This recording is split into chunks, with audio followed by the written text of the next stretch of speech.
This may be something of a review for you, but I want to come back and look at the idea of MacLaurin series. And I want to remind everybody, first of all, a MacLaurin series is just a subset of a Taylor series. MacLaurin series is centered at zero. Just to kind of back up and review the concept.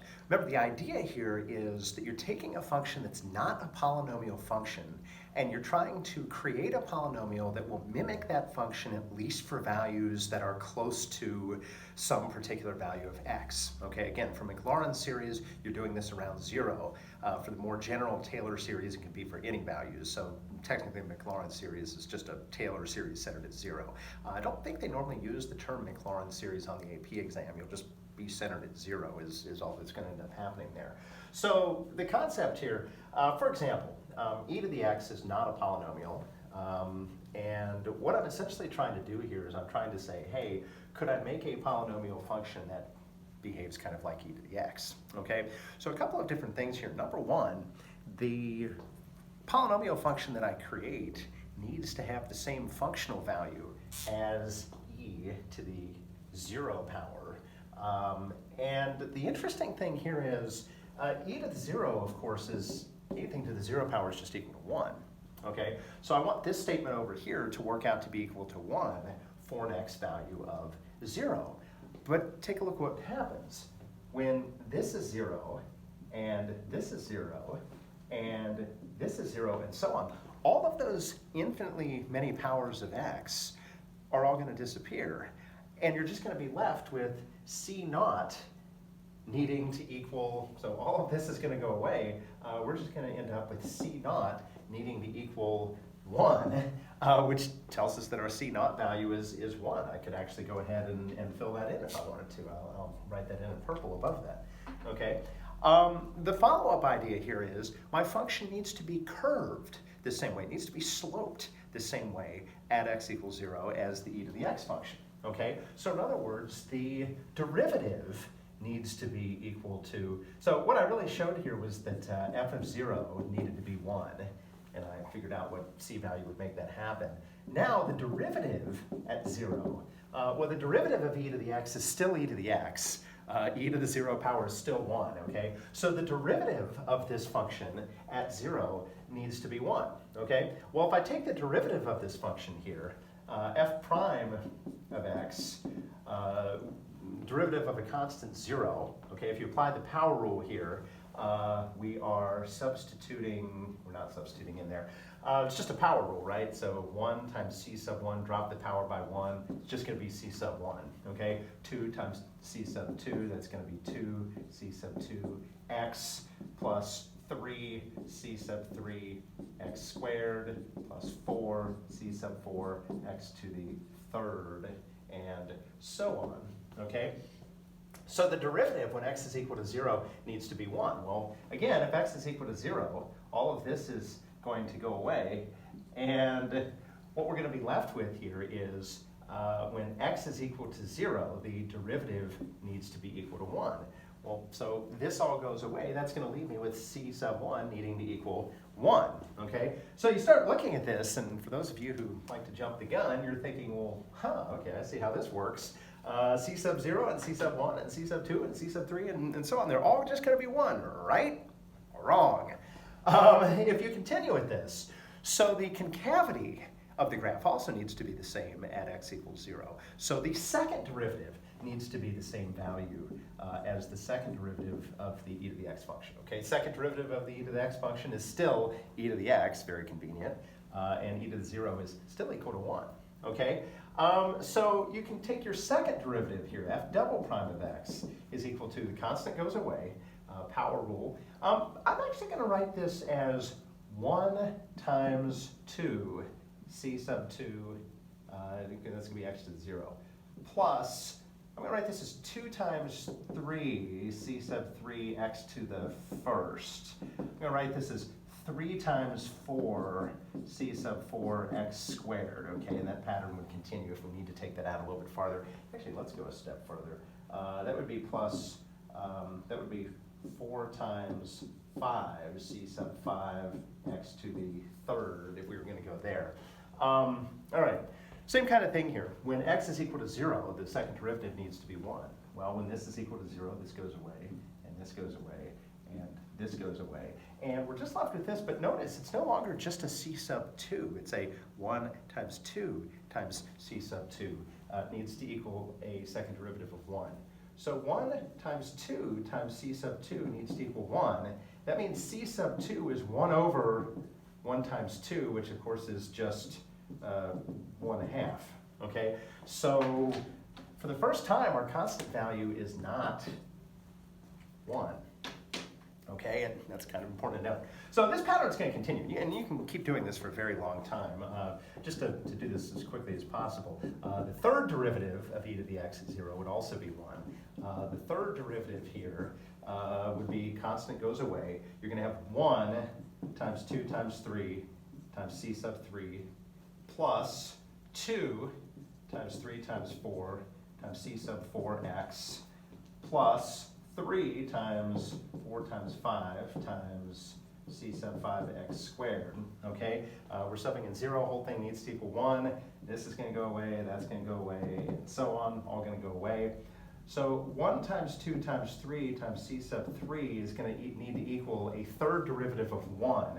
So c sub 3 is going to be equal to 1 over 1 times 2 times 3. If you remember, c sub 2 was equal to 1 over 1 times 2. When we do this the next time, which you could continue if you'd like, we're going to find out that c sub 4 is equal to 1 over 1 times 2 times 3 times 4. Okay, notice 3 factorial, 2 factorial, 4 factorial. Okay, so this is going to be 1 over 3 factorial, which is 1/6. Okay, this is going to be 1 over 4 factorial. By the way, if you jump back here, remember we had 1 over 1 times 2. That was 2 factorial. And 1 factorial is just 1. So you actually could think of this as being 1 over 1 factorial. And in fact, 0 factorial, if you remember, is actually equal to 1 as well. So we could say this is 1 over 0 factorial is our leading coefficient. And now we come away with the pattern here. Okay, the coefficient is always going to be 1 over the factorial of whatever term you're looking at. Okay, so we can say that each term is really going to be 1 over n factorial times x to whatever power your term is, starting out with a 0 term. So you can say that's x to the n over n factorial. We would call this the general term, is what that's called. And then if I wanted to write the e function as a sum, we could say the sum from 0, probably would start out with 0, since we're starting with the 0th term here, 0 to infinity. And so what this is going to end up being is 1 over 0 factorial, which is 1, plus 1 over 1 factorial times x to the first, okay, it was x to the 0 here, so you don't see the x, plus 1 over 2 factorial times x squared, plus 1 over 3 factorial times x to the third, and so on. And again, most of the time you're probably going to write this as 1 plus x squared over 2 factorial plus x cubed over 3 factorial plus x to the fourth over 4 factorial, and so on. But anyway, that is the MacLaurin series definition of the e to the x function. And by the way, you can tweak this. So for example, so this is the e to the x representation. And the more terms you write out, the better your graph is going to match the appearance of the e to the x graph at x equals 0, okay?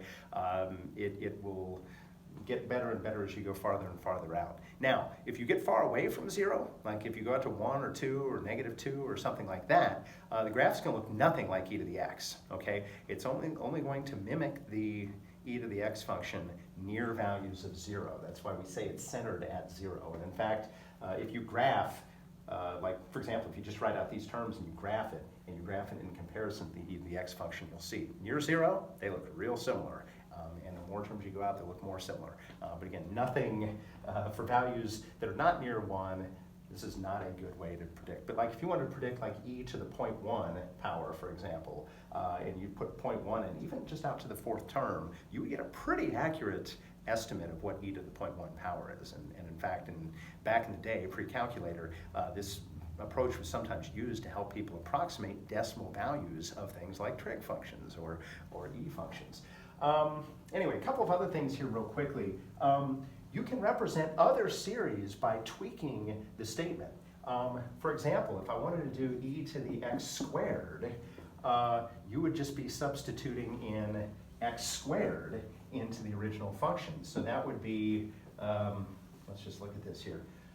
So if the e to the x function is 1 plus x squared over 2 factorial plus x cubed over 3 factorial and so on, e to the x squared, think of it as the input squared over 2 factorial, the input cubed over 3 factorial. So same thing here, in place of the x, you're just going to put an x squared. So you've got 1 plus x squared to the first power plus x squared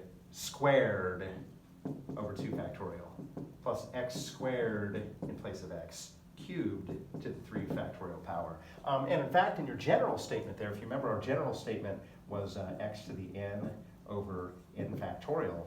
In place of x there, you could put x squared to the n, which would be the same thing as x to the 2n over n factorial. So sometimes changing the general statement is easier, sometimes just putting it into the other statement is easier.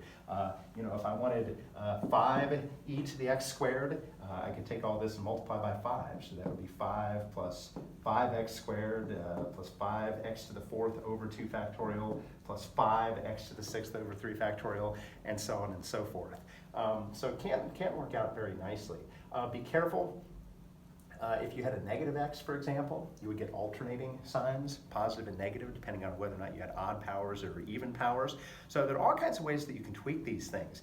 If you're given a function centered around 0, you really need to know what the e function looks like, because you can generate other functions very quickly off that, and you can also recognize, hey, this kind of looks like the e definition, but just a little bit different, and you can work backwards off of it. Now, for Taylor series that are not centered at 0, there's going to be a definition, and the definition comes out of this process, but it's a little bit more in depth, and I'll take a look at that in another video. But that's how you can derive a Taylor series, specifically, in this case, centered at 0.